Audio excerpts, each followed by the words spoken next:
Yet another shocking result as Saudi Arabia find a way to get a draw against favored Uruguay. We've seen this team do this before in previous World Cups. They do it again against Uruguay, getting a point and shocking the world with a big result on match day one. Welcome in to our studios alongside USMNT World Cup legend Jermaine Jones, Sierra Leone international, my man, Mike Lahoud. We are in the studio. I'm Stefano Fusaro. We're enjoying what is an incredible World Cup and what was an incredible game between Saudi Arabia and Uruguay. And boys, I need to get your thoughts because, of course, coming into this game, Uruguay clearly favored. And once again, just like Saudi Arabia was in the last World Cup, clearly favored against, not the favorite against Argentina. And they come into this game, get that first goal, really put Uruguay under pressure. Uruguay dominate the second half, can only get the equalizing goal, can't get the winner. What were your thoughts on this match? Again, a shocker, another draw today, 1-1. Yeah, for sure. It's a shocker, especially for Uruguay, right? When you look at, I think they had 60-70% in the ball in this game. And they were trying. And then you're running the game behind. Saudi Arabia goes up with 1-0 and you have to come back. But I think if you watch the whole game, you will clearly see that Uruguay was the better team. This is why I think that 1-1 is a loss for Uruguay and a win for Saudi Arabia. Because I asked myself then in phases, okay, you can say the goalkeeper had some good saves, but still something was missing in the end. And I wished to see Uruguay would have somebody like Forlan in the front, like a real striker, because there was a lot of chances. But at the end, we were not able to see that they put him away. Yeah, we were talking about this at halftime of there's some questions to be asked about the manager. I'm a big believer in, Jermaine, you've been there at this very venue, the World Cup, that managers set you up for success. Players, they execute what the manager sets you up for, but the manager comes up with a philosophy. And today, Marcelo Bielsa let the entire nation of Uruguay down with some of his lineup selections. I said it before, it is a massive gamble to take on Darwin Núñez. A Darwin Núñez that during World Cup qualifiers, in the first half of it, he was the man. He couldn't stop scoring. But form is everything going into an international tournament. There's certain players that if they're not playing well for club football, but they're doing the business for the national team, you trust that. When you've done neither in a long time, that's on Bielsa for me. In the first half, I thought Uruguay wasted 45 minutes of everyone from their nation's time. But in the second half, much better. I'm with you, Jermaine. Massive opportunity missed. And it's interesting you say that, Mike, because our next guest that is going to join us now is former Uruguay international, former Premier League manager, Gus Poyet. And Gus, I heard you talk about on our shows earlier in the day before this match that you were a little bit skeptical about Bielsa coming with two strikers, something he hadn't done in this entire cycle in World Cup qualifying. And then it comes out that those first 45 minutes, they struggled. What were your thoughts on that specifically? And, of course, on Uruguay's game as a whole? Well, yes, I was skeptical because it's the first time. It's very strange. I try to analyze as a coach, you know, that you've been playing in a certain way for 2 years. And your first World Cup match, you change a little bit the system to have a little bit more presence, but that presence didn't allow you to have the combination of the offensive action for those two players to be in the box. Without any doubt, he realized that's a good sign. He realized it straight away because he took Darwin Núñez at halftime off, which it was a big call as well. So I would say I agree with you. I was listening to your comments. We lost 45 minutes. We gave away 45 minutes, and on top of that, we gave away the goal. We had 5 or 10 very bad minutes defending corners. And after that, yes, second half it was the Uruguay that we want to see, the intensity of Marcelo Bielsa, the shape, the positioning of Valverde. So, yeah, we lost a great opportunity to be top of the group today. Gus, it's a pleasure to have you on. I know that this one pains you just looking at your reaction. And I think you're right to have that sort of reaction because it's a disappointing result. Obviously, you look back to what happened last World Cup. Opening match of the group, disappointing result against Korea, which ends in a draw. But I want you to expand a bit more on what you saw tactically. We were talking about this at halftime, where we were gobsmacked. And I've never used that word before on this network, so bear with me. We were just shocked that Fede Valverde was playing as a right midfielder and not centrally. And it just seemed Like when he went central, and players like you have Juan Sanabria that came in at left full back, the game changed, and also Agustin Conobia that came in as well. It just, everything seemed to shift and change. Yes, look, for you to understand, we were always, I think you know, but just to comment it, we were always a defensive side. Uruguay history, very strong, to get beat, many defending players, and we were always having that kind of strikers of offensive players that will do something for us, the Forlan, Suarez, Cavani, and company. This particular group of players in the last 4 or 5 years, our best or our strength or our most important players are in midfield. Okay, Ugarte is not playing a lot in Man United, but he's a very important player for us. Bentancur, we all know. And what can I say about Federico Valverde? So everybody was setting up that wherever way you want to play, those 3 midfielders are going to be in the middle, like you're just saying, okay? And no stage, anyone was thinking that maybe Valverde was playing the right. Now, the problem was, I think, those 3 or 4 games that Valverde played on the right with Alexander Arnold at Real Madrid, and he scored a few goals. And because we struggled for goals, and we didn't have the number 10 that Marcelo Bielsa wanted to play, that normally is De La Cruz, he came on at the end, but Arrascaeta injured, he tried something different. That's why he didn't play friendly games. He was hiding the shape, but unfortunately it didn't work. The good news, if it's something to take away, is we had a great second half and we drew the game. Because I have to say, after 75 minutes, I was worried about losing this game. Clearly a concern going in, but you mentioned that you take that now, going into the second game of the group stage. You take that second half of your Marcelo Bielsa and you understand what worked. You expect them to now make changes going into that game to start the match for the second group stage game? 100%. I got no doubt. It won't repeat the first 11 of today. It will change completely. Also, we show. I mean, if you watch the game, if we watch the game of Spain, probably watch it live today. He will, he needs quick players on the flanks. Either Agustin Canobio, Brian Rodriguez came on as well. Araujo didn't do too bad. He got Pelistri just in case. So we need those wingers to create chances. Nowadays in football, most of the teams, they get organized. Many people's behind the ball. And if you don't have a 1v1 situation, you are not going to create. And that was the first half. Everybody 2 feet, everybody static, no movements, no one-to-one situations. And after the changes, everything went better. So probably taking that into the second game, if we can't take the way we finish, it's gonna be a good result. I have a question to Nunez, where when you look at the first half, he had maybe touched the ball 8 times in the first half. And you mentioned already before there's some legends, for especially the ones in front with Forlan and Suarez.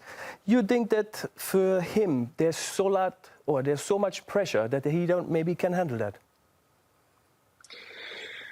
Oh, good question. I don't know if it's a pressure. I think he's very disappointed with himself because he made a very strong decision to leave Liverpool and go into Saudi. After playing well and scoring, the team decided to sign Benzema, and he's out of the league games because he cannot play because one foreigner needed to go out, and probably was preparing himself for the World Cup. But we all know, boys, how many times you heard in football, he's missing football. And definitely he showed today that he's missing playing football. And football is about games. And in top of that, in the 2 friendlies in March, Marcelo Bielsa didn't play him, didn't start him. And then we didn't play friendly games. So if it's one play that he loses that possibility of getting fit specifically for the World Cup, it was Darwin Nunez. And knowing him a little bit, I met him once in Liverpool. It's going to be bad today. He's going to feel destroyed because, he had a great opportunity to show that he was the number 9. It didn't work for him. And when the coach changed, he left the other striker on, Federico Viñas. We did very well for me today. He was one of our best players in attacking. And he's out, and the team improves. So, we all know about football. You feel that maybe you were the problem as well. Yeah, it's just another player I think about that probably will be breathing a sigh of relief. You think of what he's meant from 2010 to present day. Fernando Muslera poor goalkeeping that led to the goal as well, Gus, and he'll be breathing a sigh of relief that his team bailed him out. But let's move away from the negativity, because Uruguay did salvage something out of this game. If not, we definitely have a tougher conversation. Who were some other players, maybe just one player? You mentioned Viñas, but who was someone else that you saw, whether starting or coming in the second half, that you said, okay, they stepped up? Look, I really like Canovio. I think it was very direct. Sanabria surprised me greatly because it was no in the prediction of being playing. As you know, Matias Oliveira in Napoli play on the left full back. Here he's playing central defender. That allowed Federico Viñas to play on the left, and then now Sanabria. So we got options in there. I like the attitude. Probably you didn't notice. Brian Rodriguez, after the first shot, he talked to one Uruguayan players and reading his lips, he said to him, "Give it to me, I'm 1v1. Give it to me." He wanted the ball. He wanted to go 1v1. He wanted to create chances. And that's the place that we need. Why? Because in the middle we have Bentancur, Valverde, Ugarte. No changes. But why? We need those kind of players that they can take on play. So it was. Listen, I'm disappointed with the result. I didn't see too much between Spain and Cabo Verde today. Okay, Cabo Verde defended, but Spain missed as well those opportunities. So the group at the moment is flat, completely flat. Everybody 1 point. The 4 teams needs to improve in the second game. Spain, the World Cup betting favorites coming into the tournament after that result against Cabo Verde. And, of course, now the draw between Uruguay and Saudi Arabia, where Uruguay had to play an incredible second half to get back into this game and get that equalizer. Saudi Arabia was much better in the first 45 minutes. Let's break this down, boys. This Saudi Arabia side, they came out obviously a bit on the back foot against Uruguay to start. The hydration break happens, the momentum shifts, they get the goal. You have to say, let's start with that first half. Jermaine, a fantastic first half from them. Did what they had to, defended well, and they take advantage of an opportunity and a mistake from the goalkeeper. What did you think of them in that first half? I think the game was an open game, right? Uruguay had, of course, control of the game, but Saudi Arabia was always on the edge, always set pieces, and then they waited for the moment. And then they got the moment after the water break, and they scored. And I think the first half was open. The question is then what happened in the second half, right? So, and that's something for me, and I think you can relate to that too. It's like when you stand on the field and you defend and defend and defend, and you don't get like that freedom to go forward, then you at one point you know that this will go south at one point, you know. And especially like a team like Uruguay, you know they have the quality going forward. So, and I don't understand. When I look at it now, go back then and look at the second half from Saudi Arabia, even with the quality they have, and they always showed it for a little bit, then I ask myself, why not more? Why not go more for have the trust in each other, in the belief that you can hurt Uruguay? Yeah, first and foremost, I want to congratulate the Saudi manager, Georgios Diniz, because he only had a few weeks to put this team together. So we have to put that in the context that in just a few weeks' time, one of the favorites to advance in the group, you just got to draw. You were maybe 8 or 10 minutes away from a historic moment yet again in back-to-back World Cups. So I always want to start with that positive before we get into the weeds and some of the details. Jermaine, I'm with you. In the first half, they smelled blood in the water, especially before halftime. We were looking at each other, and I think I said it, there's a goal coming. Because you could see Uruguay gave them their best punch, and they just couldn't figure out the low block of Saudi Arabia. And now, something you said about being on the field, I was having flashbacks, and I played for a small nation. I didn't play for the United States, but I was on the receiving end of teams who you were taking the lead. And with Sierra Leone, we played against Egypt, and Egypt is a big team in Africa. We would take the lead against Egypt, and it was all about who's your outlet when you have the lead. For me, one player that just vanished completely in the second half, and I think he was a big reason why Saudi Arabia invited more and more pressure, was their captain, Sarim Al-Dawsari. 4 years ago, the hero of the moment against Argentina scores the winner. But I'm just going to say this. I question his commitment in that second half. It seemed like he was walking. He was a passenger. Jermaine, you know this. You were a leader on the field. I watched you against the likes of Portugal, against the likes of Ghana. That's where leaders step up, no? When you're under the cosh, when you can't get a hold of the ball. I didn't see that from him today. It felt like he was passing on responsibility to the rest of the team.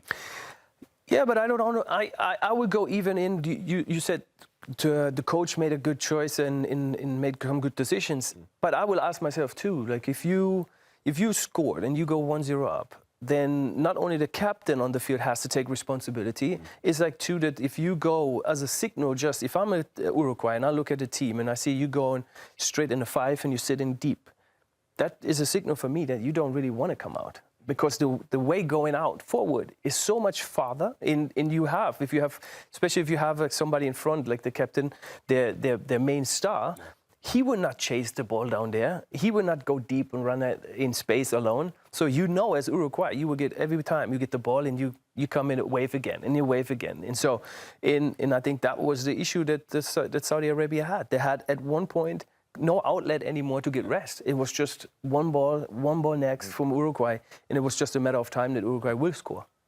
Giorgio Sinis now has this video of this game to go and study and to see where he can get better, because now they have an opportunity now in this group where, of course, everyone's expecting Spain and Uruguay to come out of. But now you have more, obviously, with the third-place team. You have now an opportunity for Saudi Arabia. They do play Spain next, which is obviously tough. You imagine that Spain will come out just chomping at the bits to be able to get a result. They need a response. Saudi Arabia now has an opportunity, though, because then they face Cabo Verde. What needs to change from what you saw today? A good performance, but room to improve, Mike. What needs to change now for them to have an opportunity to advance out of this group? Yeah, I mean, you have an opportunity when you have a good goalkeeper. We saw that with Cabo Verde, and this Saudi side, they have a goalkeeper in Mohamed Alouais. 8 saves on the day, stood on his head. This seemed like today was the day of goalkeepers, Jermaine, and just the heroics. He really saved them from not even squandering a 1-0 lead, but this could have easily been 2 or 3-1 Uruguay on another day. Now, I was looking at just some of the players through the ranks, and one player that I think has to play the game of his life for Saudi Arabia and the Green Falcons is Mohamed Kano. When Saudi Arabia were on the front foot, he was the one dictating play. He was the one winning possession in midfield, hitting the diagonals out, winning the transition battle. And we saw with Cabo Verde that once they had this belief in midfield, they defended the low block, but then they grew in confidence. And once you do that, when you're one of the minnows, your midfield starts getting control, you start getting the sense of belief, then that becomes contagious throughout the team. So he's one player that I really think this next match is made for. When you look at this Saudi Arabia team now, playing the way that they played, we saw Spain struggle against the low block in Cabo Verde. Do they come out again and try the low block against Spain, or is that asking for trouble against a team that will eventually get on the score sheet with Spain's quality? I hope for them they don't do it. Okay. Let's say it this way, because Cabo Verde, it worked, but it's we all know Spain. So and I don't think you will see a second game like that. So in Spain has to win. So and they will come out and they will fly. But I think too, Spain has to be careful, because if Saudi Arabia plays the football with trust and belief that they can score and they can play forward, they have some good individual quality in their team. So in Spain too, so it will be interesting to see who has the trust in himself more to say, you know what, Spain, of course, they will come, but has Saudi Arabia the trust in itself to say, we don't sit just back. We want to play soccer, because you have to take something out of this game now from Uruguay. Yeah. And they will go back and they say, we made maybe a mistake going back in the low block instead attacking and going forward. Because if you look at the game, and maybe they're going back now into the hotel, look at the game and say, we had actually way more chances. Why are we sitting back the whole time? And maybe the coach will ask himself too, why we don't play more forward? Why we don't have the trust? Because if we maybe did that, we maybe had the points and get the second goal. So, and I think that's the mindset they should go into the Spain game. Saudi Arabia content with a point against Uruguay, and they're really showing face for all the AFC teams so far in this 2026 World Cup. South Korea, obviously, with a massive win against Czechia, 1-1 draw for Qatar, late on against Switzerland. Australia with a incredible performance against Turkey, 2-0. Japan with a comeback, one of probably the game of the tournament so far against the Netherlands, 2-2 draw. And now, as we mentioned, Saudi Arabia getting that point against Uruguay.